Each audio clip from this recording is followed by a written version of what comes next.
Have you ever complained about the per stream rate in music streaming? Well, stop doing that. It doesn't matter. What matters is the payment model.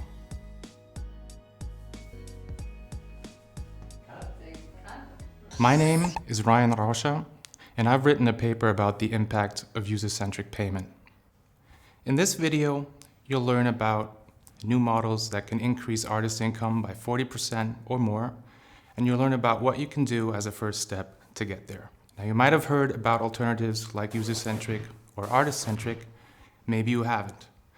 In any case, whenever you discuss the financial side of music streaming, you need to talk about the payment model. Why? Many people will keep telling you that you can't earn enough from streaming. In fact, because of streaming, we'll soon have more money available than ever before, more than in the golden era of the CDs. So why is it that these profits are not finding their way into your pockets? It's because how the income is being split between artists, the rules that decide what slice of the pie any given artist or producer gets. That's the payment model. And as an artist, you share the same pool of revenue with producers of sound, noises, background audio, spoken word, functional music, and you never hear them complain about not earning enough. Why? Because that type of content generates huge amounts of streams very easily. There are rain sound tracks that have hundreds of millions of streams, and in today's payment model, total streams is all that counts. How many listeners enjoy your music? It doesn't matter. Whether they listen to you 90% of the time and only 10% to other stuff, nobody cares. We are not measuring your music and the value it provides to listeners accurately. Our current payment model does not reflect that value. It is imperative that we change that model. So let's zero in on one alternative, user-centric payment.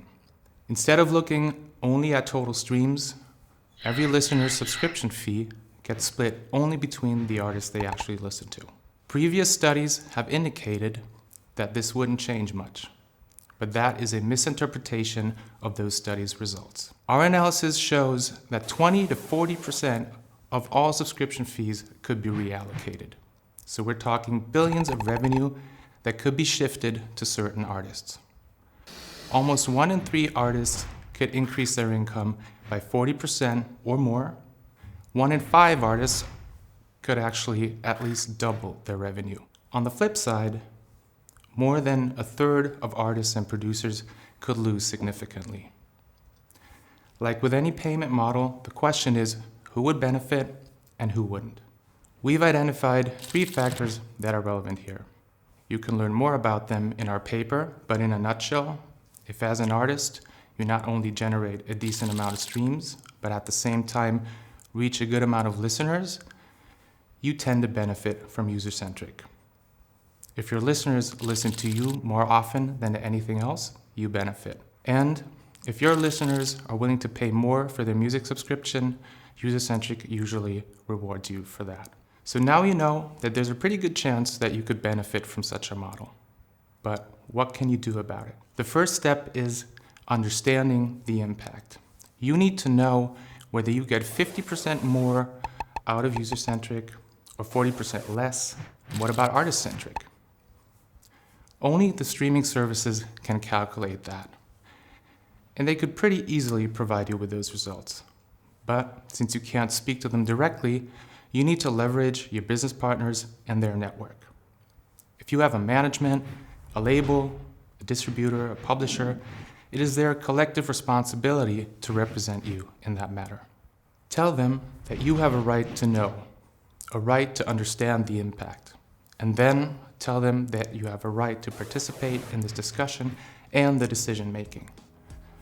Don't wait for major labels or streaming services to come to you and talk to you. You know now how important this is, so go to your partners and speak to them. If you need help on what you can ask them for specifically, reach out.